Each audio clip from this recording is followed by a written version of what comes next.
Hey, what's going on, everyone? I'm Larry the Batman fan, and here is another top 10 worst video. I did want to cover the Super Nintendo as well. When you see this will be in August.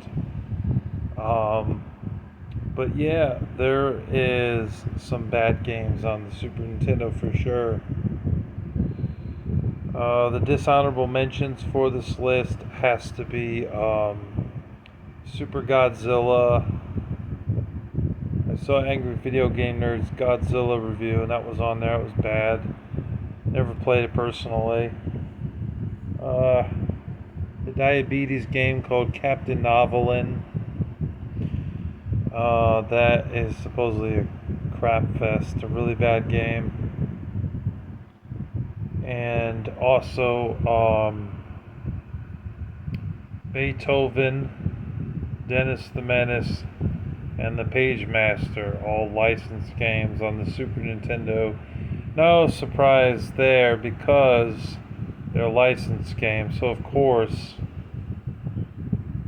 8 times out of 10 they stink, they suck, they're horrible pieces of garbage. So those are just a few dishonorable mentions. Trying to think of a few more that. Race driving. That's a really bad racing game. That's like the worst piece of garbage for a racing game on the Super Nintendo. And also Hard Drive in the sequel. Neither of them were good. You know, they're like the worst racing games that you could buy on the Super Nintendo. A lot of the racing games on the Super Nintendo are actually pretty good, but not race driving, not hard driving. They're pretty bad. The Simpsons, Bart's Nightmare, that's also really bad. That's a really bad game. I don't know what it is, but a lot of the older Simpsons games on Super Nintendo and NES and Game Boy, they're really bad. They're really, really, really bad. You know, they couldn't get the Simpsons games right till like the Simpsons Road Rage, the Simpsons Hit and Run, and the Simpsons game. Those are like the best Simpsons games that you can play. Or the Simpsons Arcade. Pretty much everything else Simpsons related is pretty bad. Alright, now the list. Number 10 is Cliffhanger. Cliffhanger is also on Super Nintendo. It's on NES and it's on Sega Genesis, but it's a bad licensed game. You know, you play as Gabe Walker in the game and you go around the levels. It's like a beat 'em up style. You do get knives and guns and things like that in the game, but just the jumping is frustrating at times, and fighting bad guys can be so aggravating. It is playable, I will say that, so that's why it's the number 10 spot. But it is still a pretty hard game, and it's very frustrating to play. So that's why it's on this list for number 10. And it's a game I actually played. I played the Sega Genesis version, but it's still pretty much the same game on Super Nintendo, so I put it up here. The majority of these games are ones that I've played. Number 9 for me has to be SimCity. I'm not a fan of SimCity. I'm not into simulation games. That game, what you do in that game is you build properties and things, and you're like owner of this land. And then there are people that come to you and they stay in those apartments and houses. And you got to be careful when raising the rent or jacking the prices up on certain things, because then the people start complaining. Excuse me. And there is some customization and things that you do in the game as well. But it's just not a particularly fun game to play if you have a Super Nintendo, and I personally was not a fan of it. That's why I'm putting it on this list for the number 9 spot. But it is playable, and there will be some fans of this game, but I personally didn't care for it. Number 8 is SimCity 2000. No surprise there because I'm not into simulation RTS games. It is a little bit better than the regular SimCity, but not by much. There's still some things that was a drawback for it. And then there were things that made the game slightly better than the original, but not by much. Number 7 is Turn and Burn No Fly Zone. I have played that. That is a terrible flying game on the Super Nintendo. The graphics suck. The gameplay is boring. Controlling the plane controls like crap. It's bad.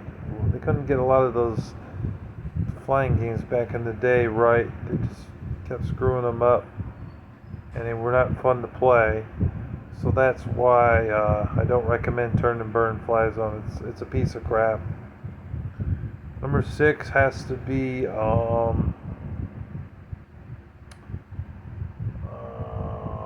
trying to think.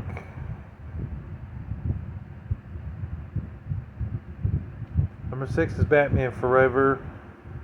I am a big Batman fanatic. I mean, if you watch my channel, you know my channel name. That's how I'm a Batman fan. I am one. But this game was terrible because of the controls and everything. And they ripped off Mortal Kombat with the fighting mechanics. And the fighting mechanics are actually bad in this game compared to Mortal Kombat, where the fighting mechanics were actually worthwhile.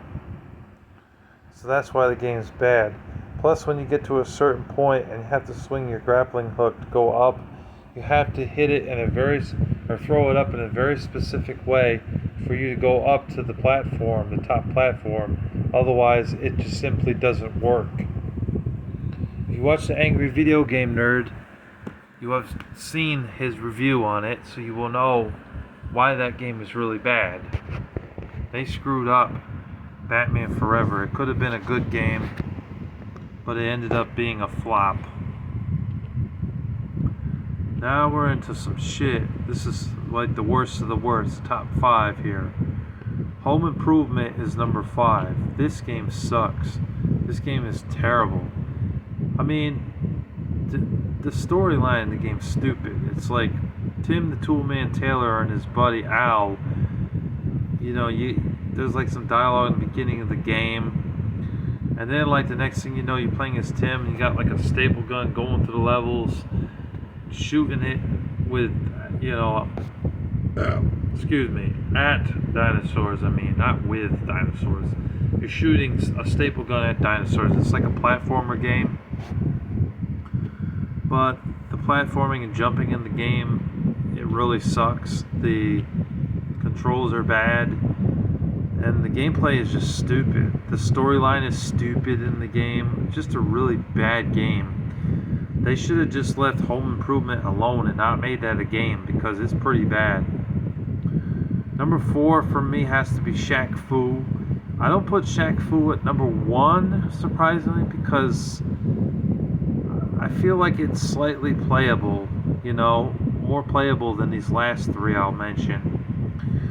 But the problem with Shaq Fu is the storyline, and some of the fighting mechanics in the game do suck.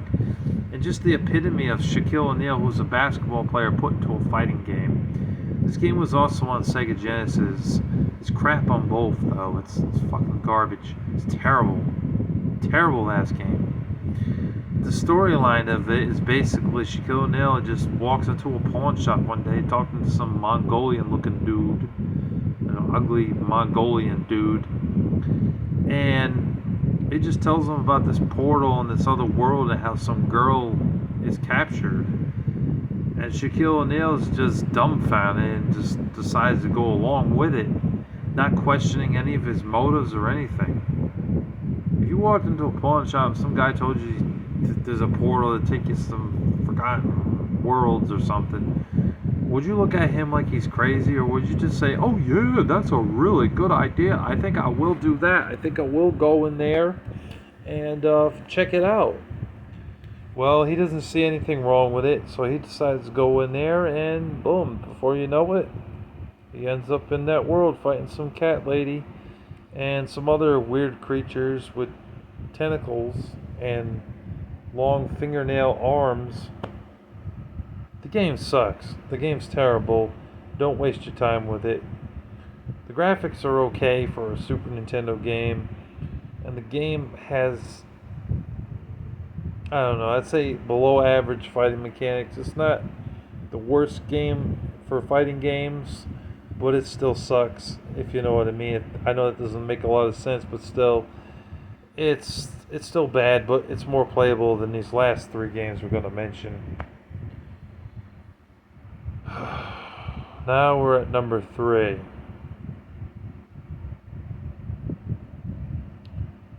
Number 3. What is number 3?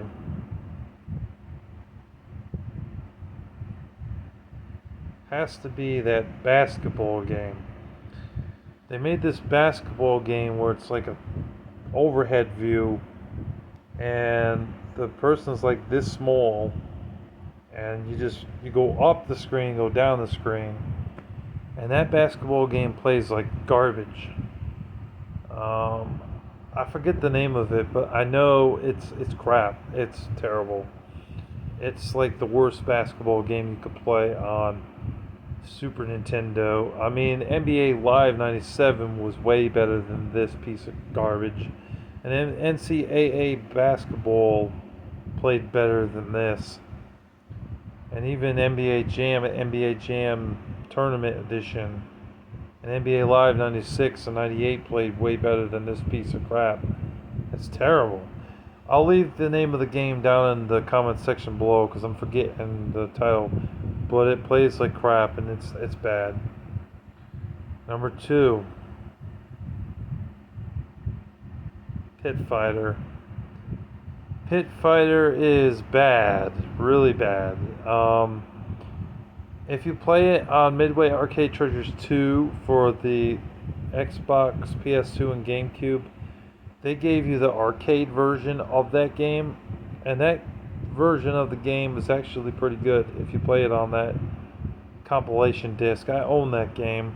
It was also available on PSP, but there were slight changes to the games. I think they added a few extra games in there. They gave you the first Mortal Kombat for the PSP version and a couple other games. But that game was actually good on that compilation disc. But on the Super Nintendo, they took the port of the arcade and they dumbed it down to a pretty much unplayable game. The fighting mechanics suck in the game. Hit detection is poor. You will get your ass kicked in the game 9 times out of 10. You're just a mindless button masher, and it's bad. That's why the game's only about a $7 game currently on eBay with a little bit of shipping. It's about $12, but it's not worth your time or your money. It's really bad, and it's practically unplayable. Practically. Except for this last game, which is very surprising because it is one I played. And that game is Pac-Man 2: The New Adventures. Teddy Rubskin did a review on this game, and the Angry Video Game Nerd a year ago reviewed this game as well. It is the most frustrating piece of crap on the Super Nintendo, and it's also on the Sega Genesis, but it sucks on both. I mean, you'd think it'd be good because it's Pac-Man. You see that, you pick it up in a retro game store like Pastime Legends, Mr. Deals, Game Exchange, or something like that. Or Play and Trade, if there's a Play and Trade in your area. I don't know if there is or not, but I'm not from your area. But, or more than likely, I'm not from your area.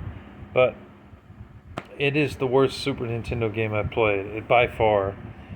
And I'm going off the ones that I've actually played, not the ones that I haven't played. That's why the other ones were in the dishonorable mentions. But anyways, Pac-Man 2 is bad because he doesn't listen to anything that you tell him. He's stupid and clumsy. He trips over a ball of yarn or a rock or one of those rakes that's on the ground. Excuse me. He'll literally trip on it. You It's like a point and click Pac-Man game. You don't get to control Pac-Man. Almost like you're pointing the shit and telling him, look, go that way to get the milk, and then bring it that way. But he goes in the opposite direction of where he's being told to go, and that's why it's frustrating. You get to the point where you start cursing, you start saying some pretty bad language, because you're frustrated with the game, because the game defies everything that you tell it to do. And that's why Pac-Man 2 is a terrible game. You're lucky if you make it to level 2 in that game without getting killed and losing all your lives. And then if you get past that part, your wife, Miss Pac-Man, tells you to do more stuff. You go out and you listen, you do it, but you're never going to make it far. You end up dying and losing all your lives. It's an embarrassing game that should have never been made. Or if they had made it, they should have taken more time with the game to make it a much better game, more polished and more fleshed out.